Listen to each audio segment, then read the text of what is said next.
Yo, what's up guys? It's your boy Looney. Today we're diving into the earnings for HIMS and HERS, ticker symbol HIMS, and they were just released today after hours, and we're going to look at what the numbers show, how the market reacted, and what I'm watching next.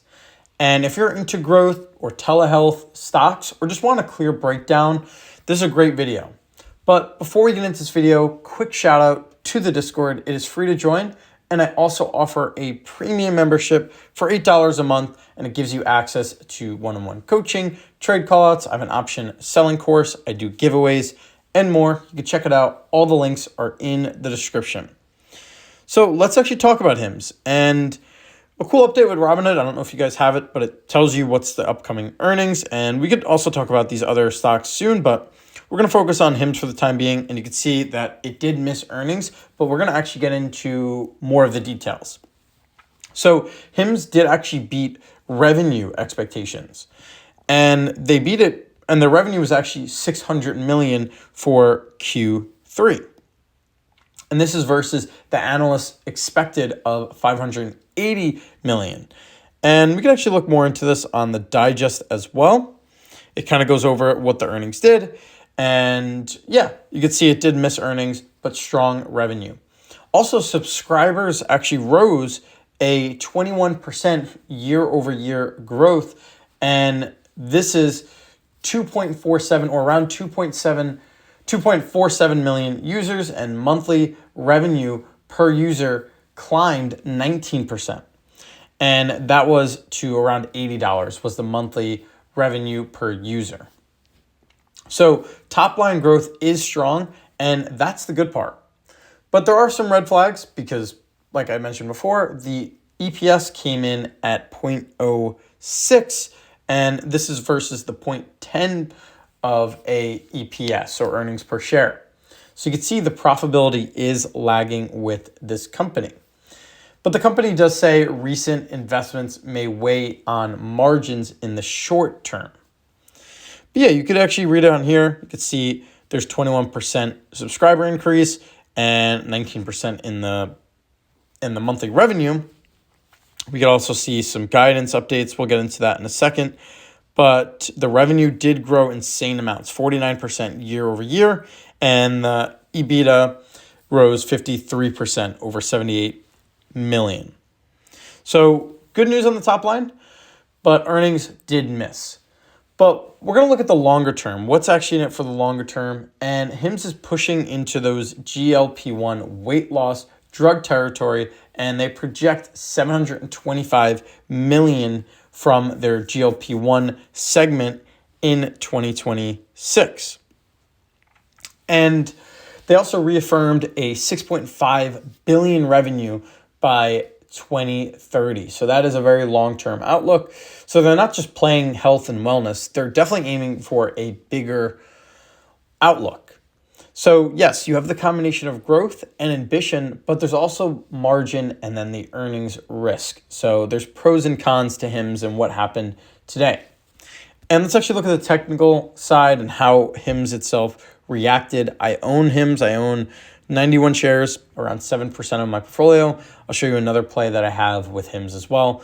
But what happened today? So today it kind of stayed sideways and then quickly dumped, or right before earnings, it dumped in the middle of the day.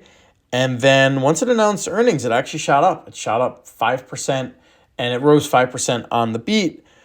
And you can see how volatile it was, how violent these moves were. It was shooting up and down, and it is finally closing in the green. It's up around 2.7%. So this stock is not for the weak. This is a very volatile stock, and this is what you get when you get volatility or volatile stocks, is this sort of situation. So for the traders out there, this is a growth story, but it does have some risk. If you do believe in the GLP-1 push and the subscriber expansion, you might want to just hold, or at least that's what I'm doing. And if you need strong profits soon, this actually might feel too early. Yes, you could have sold earlier when it was at 60, right before the CEO actually tweeted, but you can't time these things perfect, and it really depends. What are you looking for? Are you looking for the long term? or are you looking for that quick flip? So yes, I am looking at the price action near support zones, and I'm just waiting for signals of just the margin improvement of the earnings. And yeah, there is massive support at that $40 range. And we'll see. Is it going to touch there? Is it going to break that? It's really hard to tell. I mean, just because we had good earnings doesn't mean that it can't go lower. The stock is also affected by the macro trends of things. And then also, I opened up a trade on HIMS, or HIMZ, and that is the leverage position for HIMS. I gave this trade call out to my Discord members, my premium Discord members. Get this trade as soon as I do it. And this one was super violent. You can see here, it shot low, shot up, and it was kind of all over the place. And this one is in a good position. The delta is low, and it's at an $8 strike price.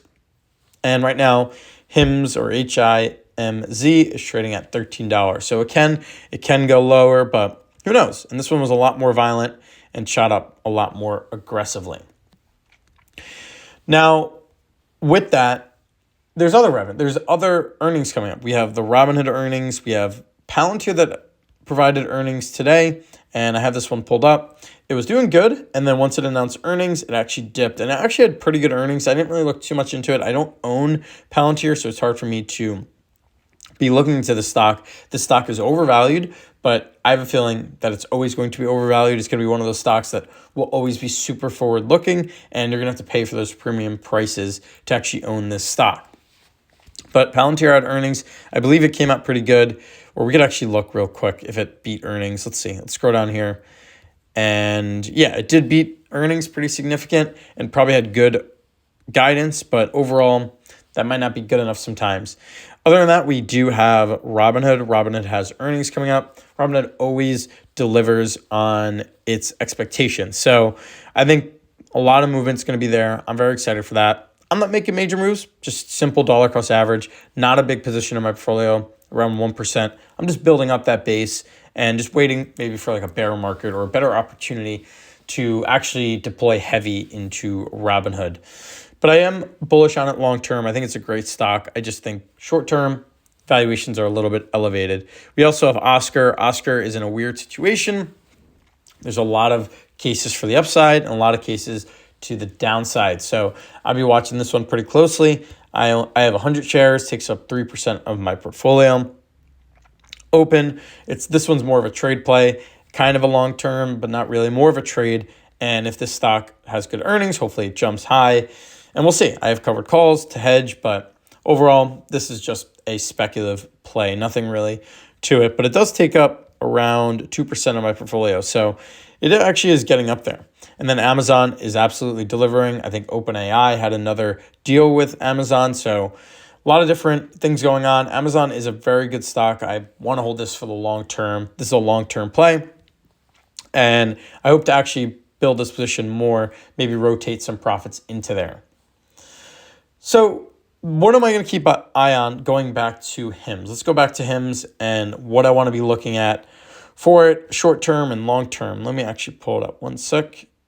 And then, yep. So right here, I'm actually only up 3%. So I still have some moves to make. I do want to build this out, get 100 shares, keep dollar cost averaging in. And I actually bought a share today. I bought one when it had that massive dip at $41. So I might have caught the bottom. We'll see. But what am I keeping an eye on?